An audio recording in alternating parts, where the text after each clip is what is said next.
Hi and welcome to December 2020 Patreon rewards video. Okay, so let's get started. Uh, I finally finished a few things, so let me and started a few things. So let me show you what I've got. All right, so this month I finally finished working on the Gundam drawing that I was working on last month. Here it is. It's kind of all bent up and weird looking. It's because of the paper. I'm going to be sending this drawing off to one of my patrons. I haven't done it yet. I've got a backlog of drawings to mail. Actually, I haven't. I've been neglecting mailing off all the postcards and things, so I've got to just sit down, make a day to just sit down, write down addresses, put things in the envelopes, stamp things, and then just send them off. So please bear with me. It's kind of hectic, and sometimes I just totally forget to do these things.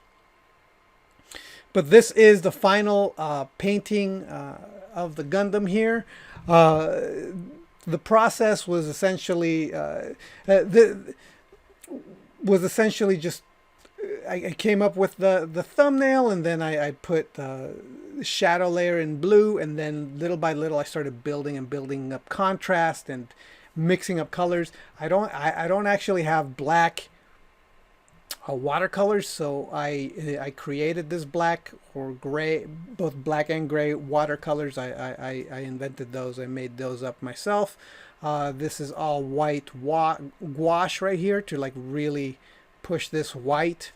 A lot of this was looking at photos of the model that I was using so that I could get some of the details right. Definitely not influenced. Earlier this month, I recorded a video about an artist who draws Gundams, and he does some really loose, free Gundam drawings. This is definitely not loose and free as his drawings are, so it's not quite influenced by him, but I would really like, if I do another Gundam, to be a little bit more free and loose and a little bit less tight and rigid. But this was a lot of work. I'm not sure I'm going to do another one anytime soon, but I will be drawing mecha in the future because I thought it was a lot of fun. I like the way they look once they're done. I just need to find a way to make it to draw a mecha so that it's not it doesn't become tedious for me. I think it's a lot of fun. I think what I'm going to start doing in the future is, if I'm going to draw a Gundam or any kind of mecha, I'm going to try to draw it off of a figure of some sort, like a model or something, so that it just the process is faster, so I'm not quite struggling to find the right position to put things. Part of the thing that slowed me down was just trying to get the model right, trying to get the details right, because I didn't have a good turnaround of the model. I didn't have a good way to look at it and see what I'm missing, what I need to put where. So I think for the next time, I'm not going to draw any mecha that I don't have really solid reference for, so I don't have to be constantly looking up reference all the time. I think that was by reference I mean what are the details, and am I drawing them right? Where should they be? That sort of thing. I think that was part of the problem that I was having with this. Also, lighting this was a bit tricky. So moving forward, I'm going to get better reference when I'm doing something like this, so that I could light it even better, and I don't have to guess too much. This month's postcard was this drawing. So this was completely invented, an invented drawing. What I did use was a program just to light So the lighting was really something that I used reference for, but most of this drawing was kind of invented out of my head. A lot of the times I tend to use more reference than not, but this time I just decided to just kind of go and do something out of my head, and so that was this drawing here.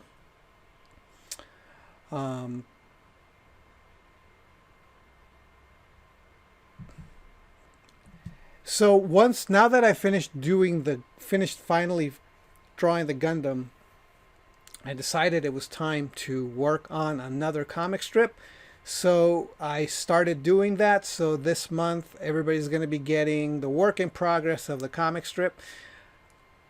I am going to be approaching this comic strip with the coloring process with a little bit different this time, because I just recently downloaded some watercolor brushes that actually look like watercolor. So I'm really curious to see how I could approach coloring the comic strip and make it look even more watercolor-ish. I'm going to see what that looks like. So I'm kind of really looking forward to the coloring process. Here's the next panel. Here's the background that I did.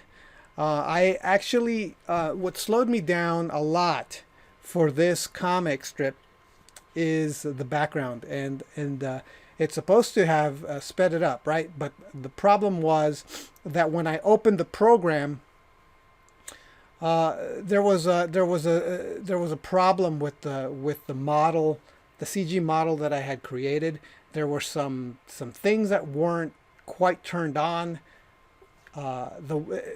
Weren't working the way they were supposed to work. So I actually had to go back into the model and cut some parts out and make adjustments to the actual model itself, so that moving forward I don't have those problems anymore. And that was an issue. I didn't appreciate the fact that I needed to go in there and fix the thing. And then somewhere along the way, while I was doing the fixing, I deleted a whole layer of rooftop, like the ceiling was gone from the entire model, and I didn't know where the heck it went. So I had to go to a previous version of the model that I had. Fortunately, I had saved multiple versions, and I had to figure out how to import the ceiling from one version of the model to the current version of the model. So that took a little bit of time. So it turned out that it didn't save me too much time this time around. I think in the future I'm not going to have those, since I kind of nicked and fixed the problem so that it wouldn't happen again. And I also streamlined the file so that I got rid of a lot of extra stuff that was slowing down the file. I think that from moving forward, doing these backgrounds, putting the backgrounds in, is going to be much easier. And so here's this background here, very lightly drawn, and another thing that I did that was different than I have been doing was the fedora. The fedora, what I tend to do is I tend to find, I think I have bookmarked a CG model of a fedora so that I can move it any way I want, and then I take a screenshot of that, and then I use that as reference so that I could draw the fedora. This time around, I did not do that. I just drew it out of my head, and I think it looks fine. So I'm very happy. I'm very proud of myself for just drawing a fedora out of my head. I think I've kind of started to figure out how to solve the drawing a fedora problem that I've been having, which is the reason why I was using a model. But now I don't think I'm going to need to do it anymore, use a model anymore. I think I've kind of figured out the formula to draw the fedora. So now, hopefully, moving forward, I'm not gonna have problems with drawing the fedora. And here's the work in progress of this page.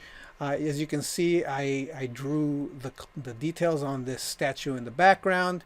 Here is the rough of the face. Here is the model, so I could get all the proportions right away. What I'm probably going to do is I'm going to grab this drawing here, and I'm going to drag it down here, make it larger, and then I'm going to change the expression, I think, because it's just much easier that way. This is the thing that I like about using digital, is that I could just take a lot of shortcuts, skip ahead, not have to redraw everything. I could just grab like this drawing here is kind of a combination of this drawing and this drawing. So this body, I think, and this head is what I used for her here, and then I'm just going to change the expression. So that just speeds up the process. I don't really need to redraw everything, and really there isn't anything really that different about this drawing anyway. So that's something that I really like about digital, is that it just speeds up the process so much when you're doing something that is like repetitive drawings like this. And then there's a fourth page that I didn't print out because because it's not even drawn yet. It's not even a thing, so it's not even, I'm not even going to bother showing you, because there's nothing in it really. So this is the script that I was using, and here are the thumbnails for the comic. So here's this, the thumbnail here is this panel here. The thumbnails here with this is this panel here. And the thumbnail here and here is here. And so now if you notice, I actually literally blew up this, I cut out and then enlarged this drawing, and then I put it in here as a placeholder for what I'm going to be drawing. And then finally, this is the final panel, which is going to be over here, which is kind of a same as setup as this one here, except the camera will be a little bit lower. Like I'm going to lower the framing a little bit, but it's essentially this kind of background, which is the reason why I needed to make sure that this statue is fleshed out, because then you're going to see it much more in the next panel. And that's it. Those are the drawings for this month. Like I said, this is what took quite a bit of time to do, and then the problem with the background took a bit of time. So there were some factors that took away time from me being able to draw, and I would have gotten more of this comic done if it wasn't for having to paint the postcard for the month, which I found enjoyable.